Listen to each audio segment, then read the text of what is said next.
Aula 21, a física C. Então, vamos ver aqui dois fenômenos elétricos. A gaiola de Faraday, depois o poder das pontas. Vamos ver primeiro a gaiola de Faraday. Vamos começar por um fato conhecido, depois a gente apresenta a gaiola de Faraday. Até agora nós aprendemos a calcular assim, ó. Eu tenho uma carga, por exemplo, positiva, sabemos que ela cria em torno de si um campo elétrico. Como é que eu calculo o campo elétrico? Nesse ponto, a uma distância d do centro da carga.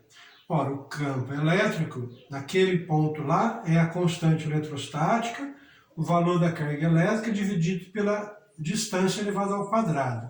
Qual o sentido do campo? Qual a direção? A direção é uma linha que passa pelo centro da carga até o ponto. Qual o sentido? Carga positiva, o campo é de afastamento.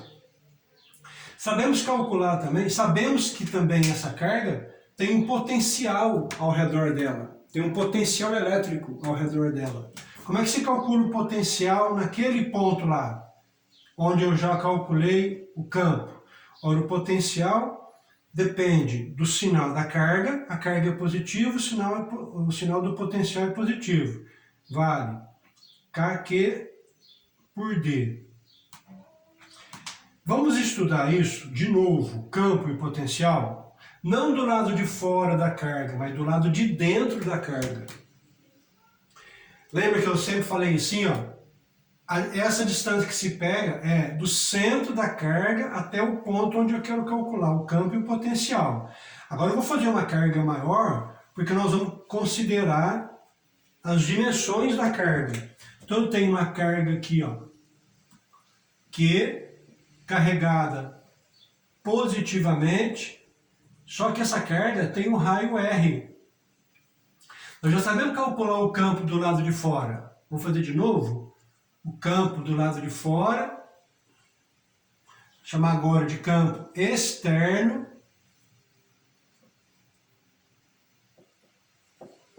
é a constante eletrostática, o valor da carga, a distância do centro da carga até o ponto onde eu estou considerando, onde eu quero calcular o campo.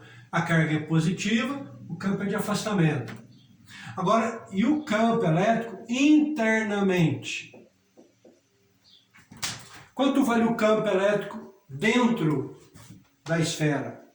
Aí tem uma experiência bacana de se fazer que é assim, ó. Pega-se uma esfera oca, carregada positivamente ou carregada negativamente, cheio de elétrons na casca dela. Aí, por que eu deixei esse furinho aqui? Porque por aqui vou colocar um cordãozinho isolante e uma bolinha carregada negativamente. Aqui vou colocar também uma bolinha carregada negativamente. Um cordão isolante e uma bolinha carregada negativamente. O que acontece com a bolinha quando eu coloco ela dentro de uma esfera oca carregada positivamente? E quando eu coloco ela dentro de uma esfera oca carregada negativamente? O que acontece com essa esfera, com essa bolinha? Vai ser atraída? Atraída para onde? Para que lado? E se eu descer mais o cordãozinho e a bolinha ficar aqui embaixo? E se eu começar a balançar a bolinha sem que ela encoste na parte interna? A mesma coisa aqui. O que acontece com a bolinha? Nothing. Nothing. Não acontece porra nenhuma. Sabe por quê? Porque o campo elétrico dentro de uma esfera é nulo. O campo elétrico internamente a uma esfera é nulo. Se não tem campo, vai ter força? Lembra que força que entra? Coloquei aquela carga lá dentro. Se o campo é nulo, que tipo de força vai aparecer sobre aquela carga? Nenhuma força. Porque o campo internamente aos corpos metálicos tem que ser metal. o campo elétrico é nulo. Daí, dá para a gente fazer o seguinte estudo. Vou fazer dois gráficos aqui. Aqui é a carga Q positiva, aqui é o centro dela.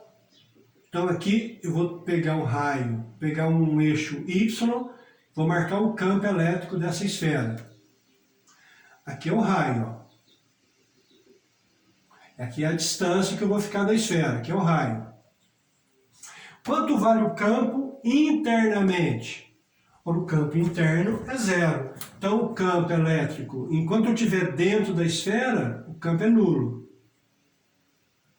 E quando eu estiver na casca, então aqui é uma bolinha vazia. E quando eu estiver na casca, para sair para fora, é só substituir, né, a distância pelo raio. Então,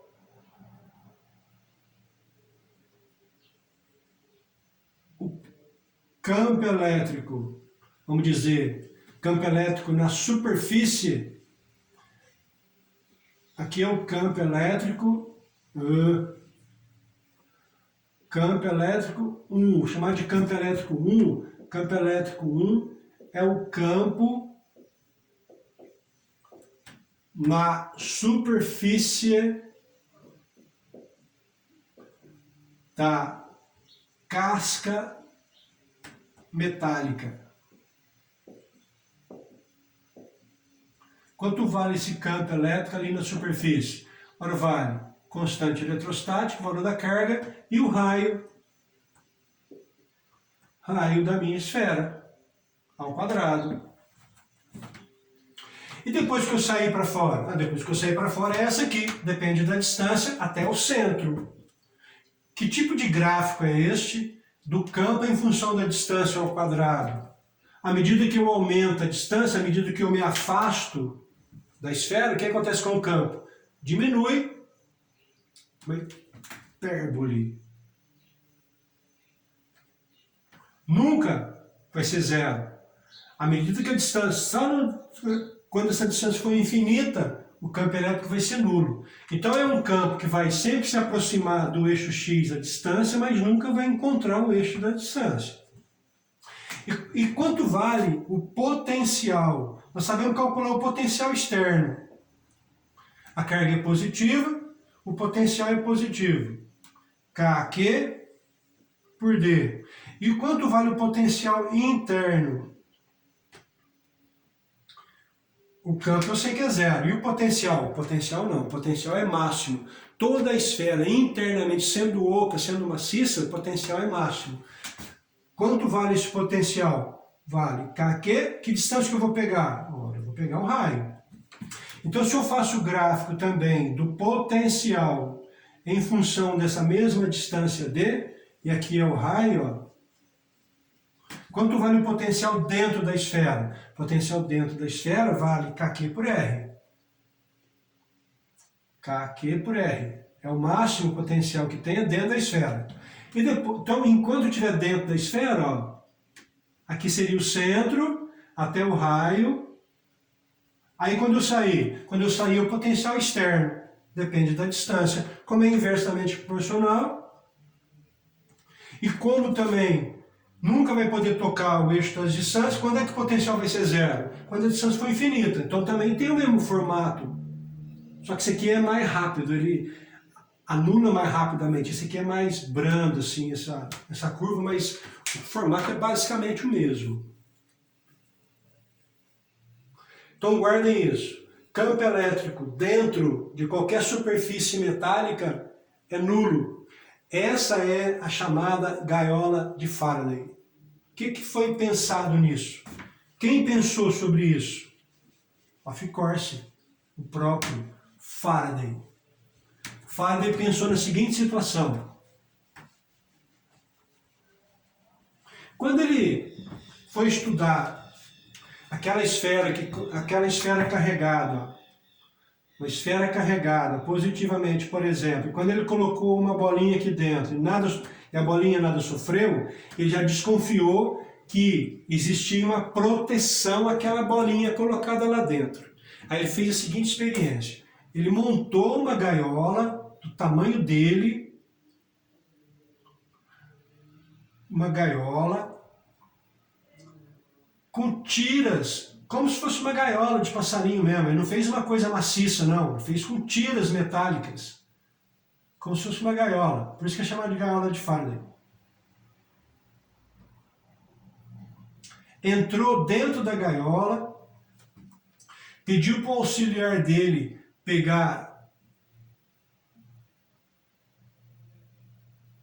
uma máquina chamada de gerador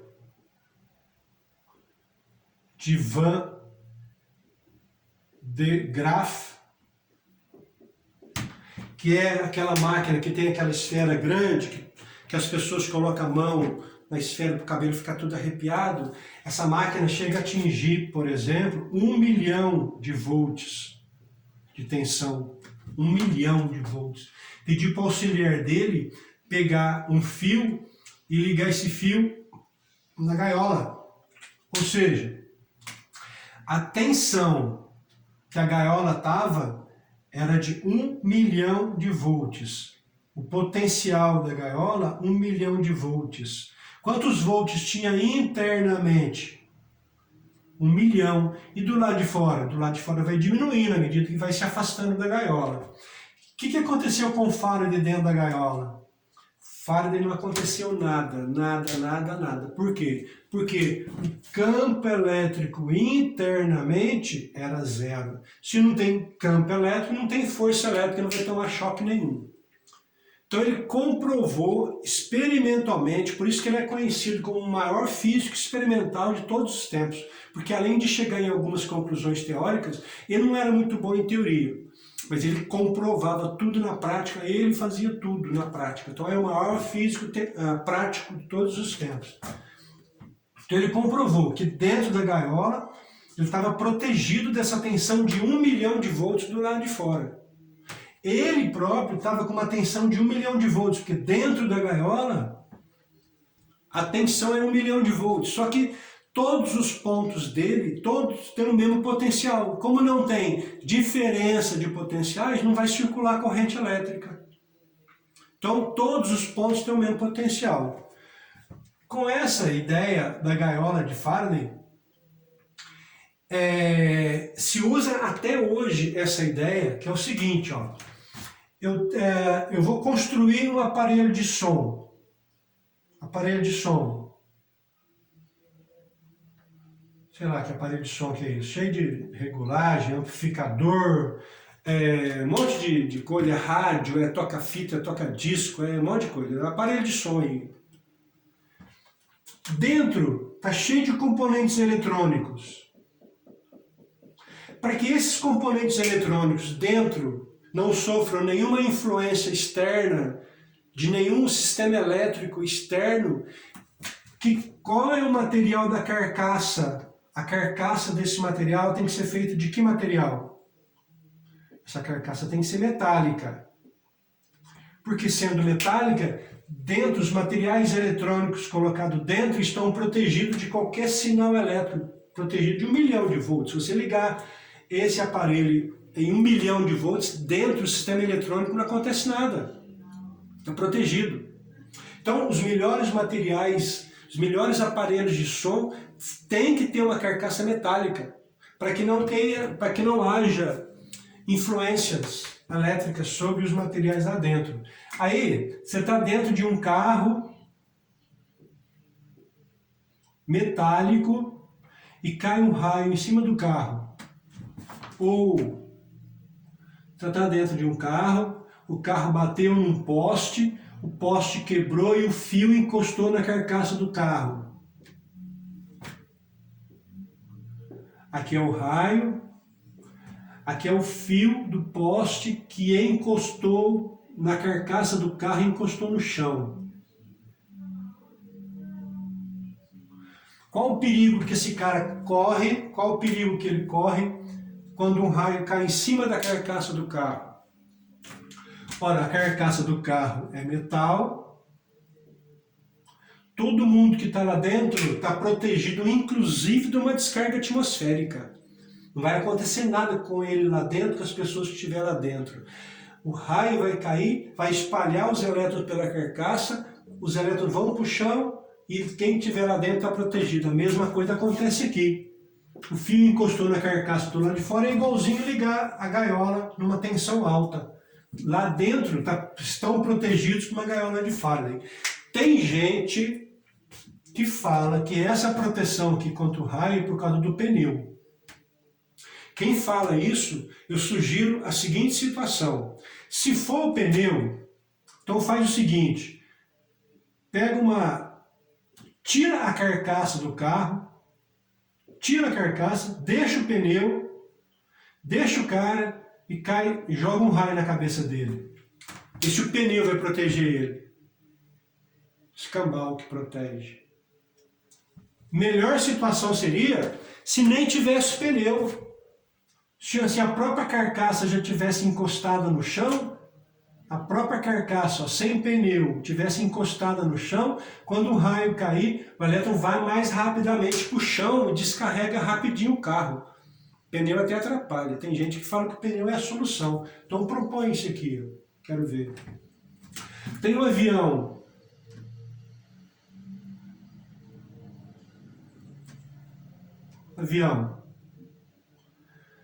O avião cheio de passageiros, de repente cai um raio no avião. Qual o risco dos passageiros? Qual o risco que os passageiros correm por causa do raio? A carcaça do avião é metálica.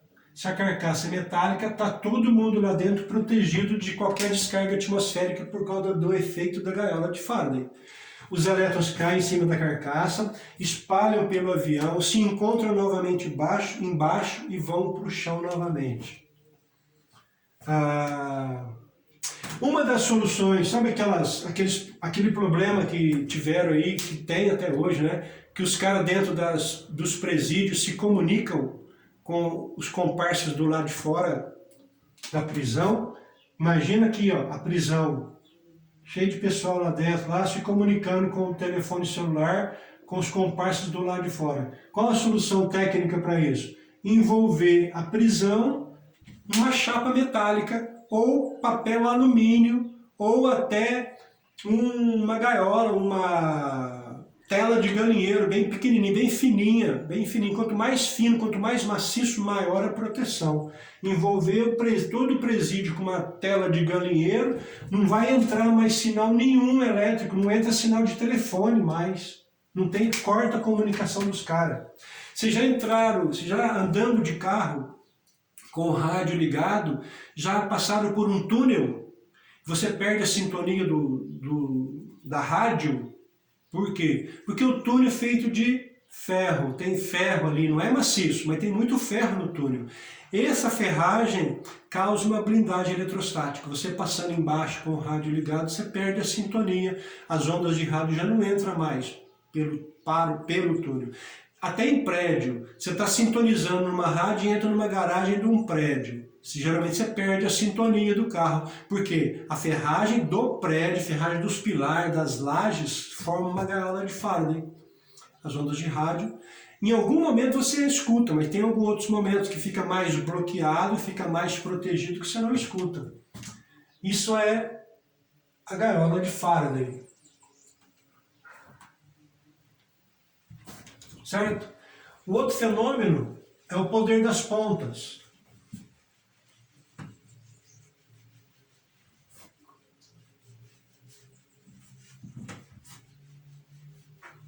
O poder das pontas, a ideia do poder das pontas é assim.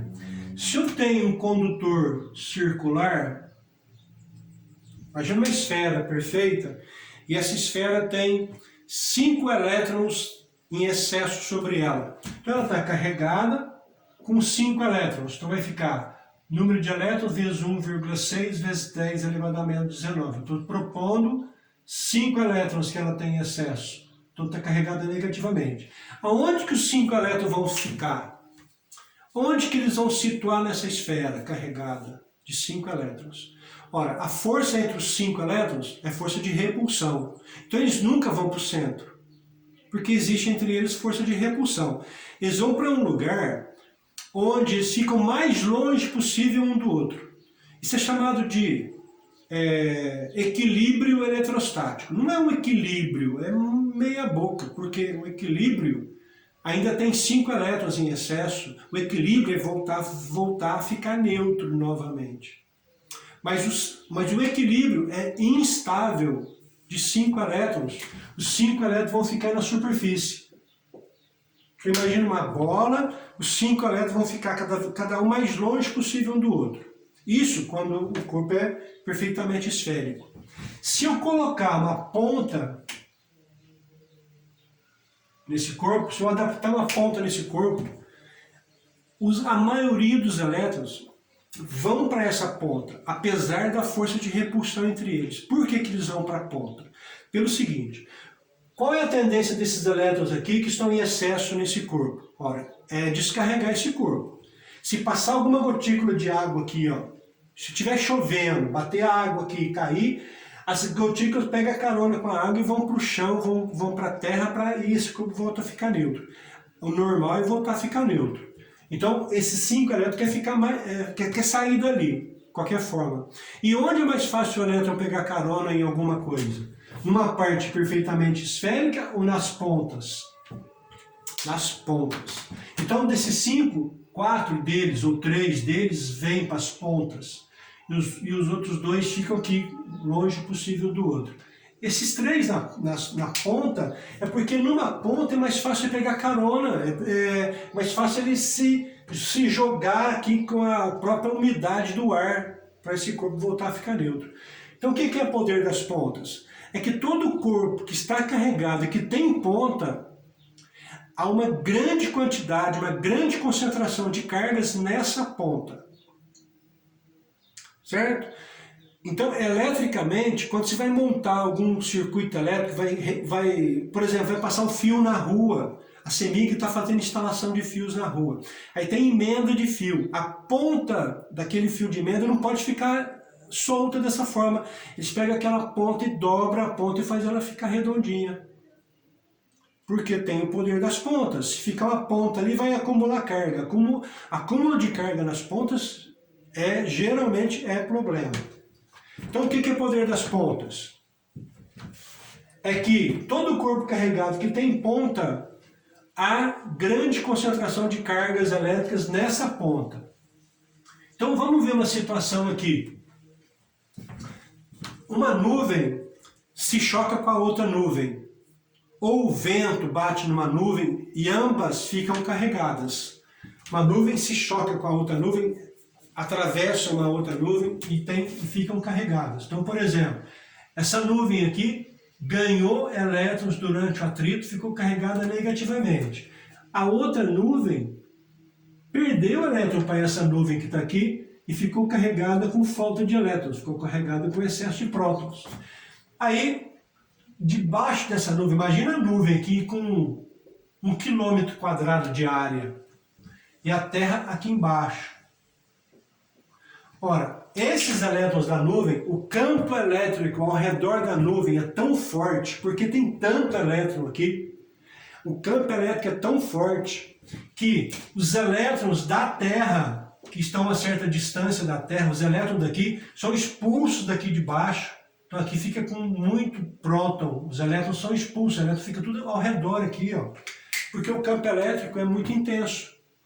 Aí imagina, a nuvem movimentando, essa área embaixo da nuvem com falta de elétrons, com excesso de próton, vai acompanhando a nuvem, à medida que a nuvem movimenta sobre a Terra. Aí chega um determinado ponto, tem uma árvore. A árvore cheia de galhos. Galhos aqui vão representar pontas. Os elétrons desceram, então nas pontas vão ficar com um grande acúmulo de prótons. Muitos prótons acumulados nas pontas dos galhos. Centenas de galhos aqui. Olha, qual que é a tendência dos elétrons da nuvem? Ir para a Terra, para a nuvem voltar a ficar neutra. A naturalidade dos corpos é não ficarem carregados eletricamente, é serem neutros eletricamente. Só que essa distância aqui da nuvem para a árvore é muito grande, o elétron não vai pular aqui, ó. A distância é grande. O que acontece em época de chuva? muitas gotículas de água, é época de chuva, o ar fica com uma umidade muito grande. Uma umidade muito grande vai facilitar muito o caminho dos elétrons. Os elétrons se juntam aqui, e descem para a árvore.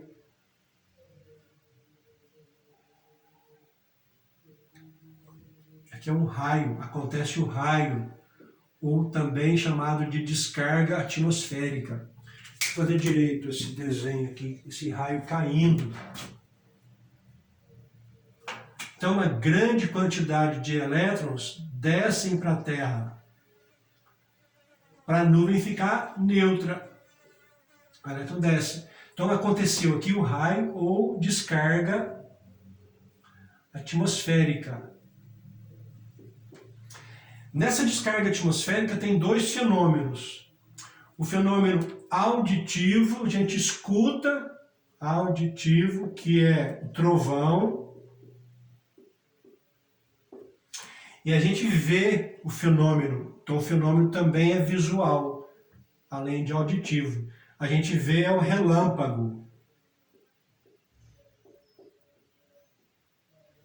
Quando a gente diz que para tratar do efeito todo, a gente tem que chamar de raio ou descarga atmosférica. Quando a gente fala só trovão, eu estou me referindo só ao som gerado. Quando alguém fala em relâmpago, estou me referindo só à luz gerada. Tá? Raio caiu. E essa nuvem que ficou carregada positivamente? Ora, embaixo dela, o campo elétrico ao redor dela é tão forte que na Terra, a uma grande distância, ela atrai elétrons da região para cá. Porque a nuvem está carregada positivamente, o campo elétrico é muito intenso, tem força para atrair os elétrons da região aqui. E aí, a nuvem movimentando, essa região com muitos elétrons vai junto. Aí, de repente, aparece uma árvore. A árvore cheia de pontas, o elétron sobe para as árvores, sobe para as pontas. E acumula uma grande quantidade de elétrons nas pontas das árvores. Nas pontas. Grande concentração, por causa do poder das pontas. Ora, o elétron não vai pular para cima para neutralizar a nuvem, porque como é que a nuvem vai neutralizar se ela está carregada positivamente? Ela tem que receber elétrons. Os elétrons estão aqui. Só que essa distância aqui é muito grande para o elétron pular. E a época de chuva? Quando é a época de chuva? A umidade fica muito grande. Aí, sim, os elétrons acham um caminho aqui e sobem para a nuvem, para descarregar a nuvem. Então o raio desce, o raio sobe, de acordo com a polaridade que a nuvem tiver. Como é que funciona o para-raio?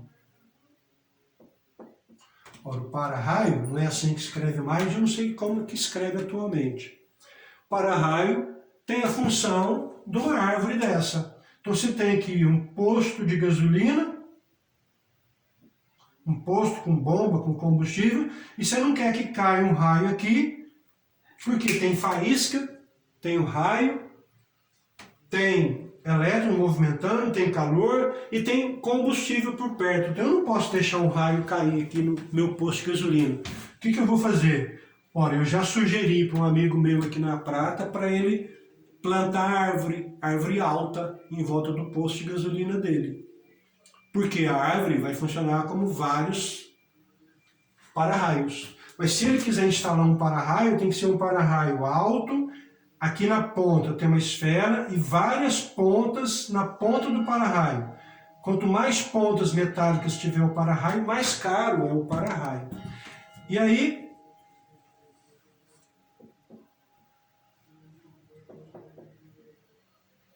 eu instalo um fio aqui, e esse fio eu ligo numas placas, numas barras metálicas e coloco dentro da terra. E coloco várias placas, várias barras metálicas aqui, ó, geralmente de alumínio, que é mais barato. Então tem um fio, esse fio ele é afastado, tem um afastador aqui, para não deixar ele encostar no mastro do para-raio. E aí, se o raio cair no para-raio, esses elétrons que estão caindo aqui, ó, se não tivesse a árvore, tivesse um para-raio.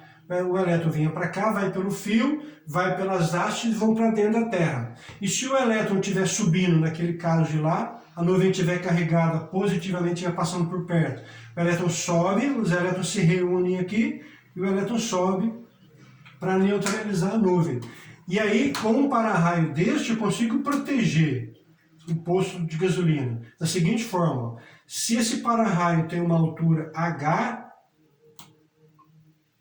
ele protege uma área H para o lado de cá no chão, H para o lado de cá, H para o lado de cá. Então, tudo que está dentro dessa pirâmide aqui, esse aqui é o para-raio de altura H.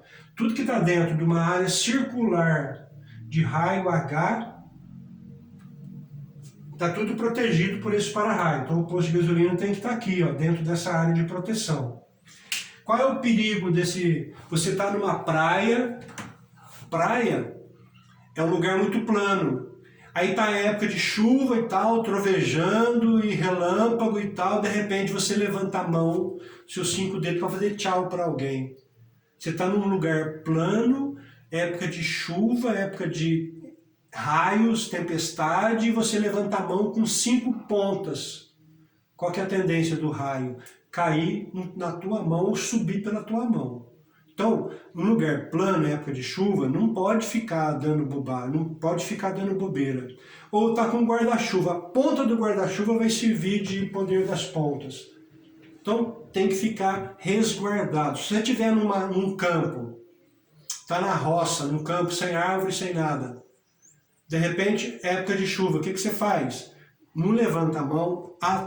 O melhor é você ficar em forma redonda, você deitar e se enrolar, assim, para não ficar com ponta nenhuma. Qual é o perigo de ficar debaixo de uma árvore dessa?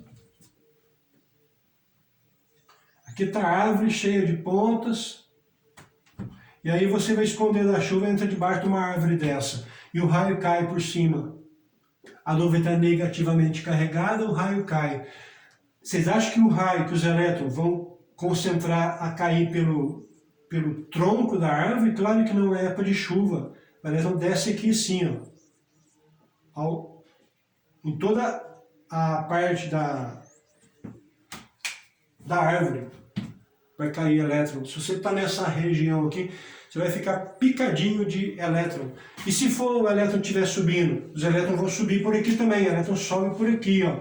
Sobem através de você. E se nessa árvore tiver uma cerca elétrica, usando o tronco da árvore para fixar o arame da cerca, e lá na frente, a uns 50 metros, tem um boi com a bunda encostada no fio. O que acontece com esse... O que pode acontecer com esse boi? Olha, cai um raio na árvore, tem fio condutor aqui, encostado aqui, o elétron vai por esses fios aqui, forma uma corrente elétrica. Qual que é a tendência dos elétrons? Ir para a Terra. Tem um boi aqui com os pés no chão e com a bunda encostada. O elétron passa pela bunda dele para ir para o pé, para ir para o chão. E esse elétron pode ser suficiente para matar o boi. O que eu faço então para essa cerca? Eu tenho que fazer a cerca usando esse tronco, mas como é que eu faço para não levar esses elétrons para frente?